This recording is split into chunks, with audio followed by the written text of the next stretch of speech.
ભાવનગર બોટાદ લોકસભા બેઠક 15 પર જીત બાદ પ્રથમ વખત કેન્દ્રીય રાજ્ય મંત્રી નીમુબેન બામણિયાએ બોટાદની લીધી મુલાકાત। બોટાદ શહેરના રાજમાર્ગો પર રેલી કાઢી પાળિયાદ વિહલનાથની જગ્યાના દર્શન કર્યા।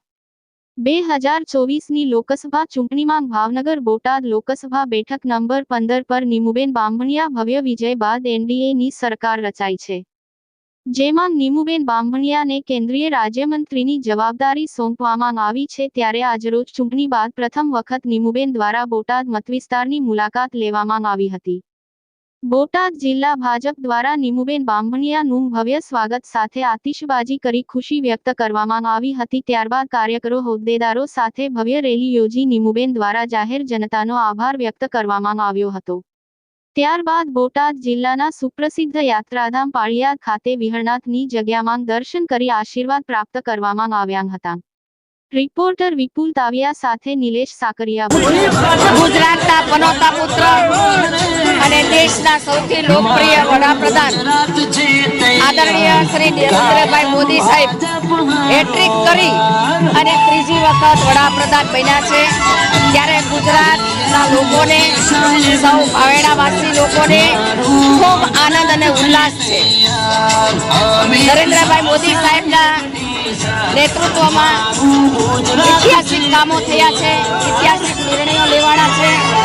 જ્યારે નરેન્દ્રભાઈ મોદી સાહેબની ટીમમાં કામ કરવાની એક મને તક મળી છે, ત્યારે નરેન્દ્રભાઈ સાથે એક ટીમ બનીને વિકસિત ભારતની સંકલ્પના સાથે દેશને આગળ લઈ જવા માટે, રાષ્ટ્રના નિર્માણ માટે ઓર તેજથી ગતિથી વિકાસના કામો કરશું। હું નરેન્દ્રભાઈ મોદી સાહેબનો ખૂબ આભાર વ્યક્ત કરું છું। અમિતભાઈ શાહનો, જેપી નડ્ડા સાહેબ રાષ્ટ્રીય અધ્યક્ષ, અમારા ગુજરાતના મુખ્યમંત્રી ભૂપેન્દ્રભાઈ પટેલ સાહેબ, અમારા પ્રદેશના અધ્યક્ષ CR પાટીલ સાહેબ અને સૌ સંગઠનના પદાધિકારીનો હું આભાર વ્યક્ત કરું છું। હું કેન્દ્રની અંદર રાજ્ય મંત્રી બન્યા પછી પહેલીવાર હું ભાવનગર બોટાદ લોકસભાના ક્ષેત્રમાં હું આવી છું।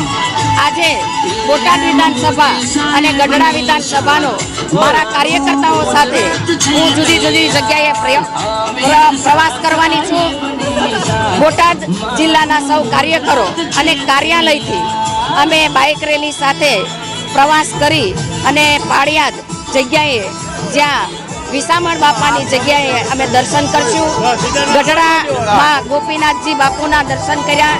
સાળંગપુર જઈને અમે હનુમાનજી બાપાના દર્શન કરી અને બધા કાર્યકર્તાઓને ગઢડા વિધાનસભા ક્ષેત્રે અને બોટાદ વિધાનસભા ક્ષેત્રના સૌ કાર્યકર્તાને સભામાં અમે સૌ કાર્યકર્તાને મળવાના છીએ, શુભેચ્છાઓ લેવાના છીએ અને અમારા સૌ કાર્યકર્તાને પણ ખૂબ આનંદ છે કે સૌ કાર્યકર્તાઓએ નરેન્દ્રભાઈની ત્રીજી વખત વડાપ્રધાન બનાવવા માટે જે મહેનત કરી છે અને સૌ કાર્યકર્તાઓ આજે હર્ષ અને લાગણીની અનુભવી રહ્યા છે।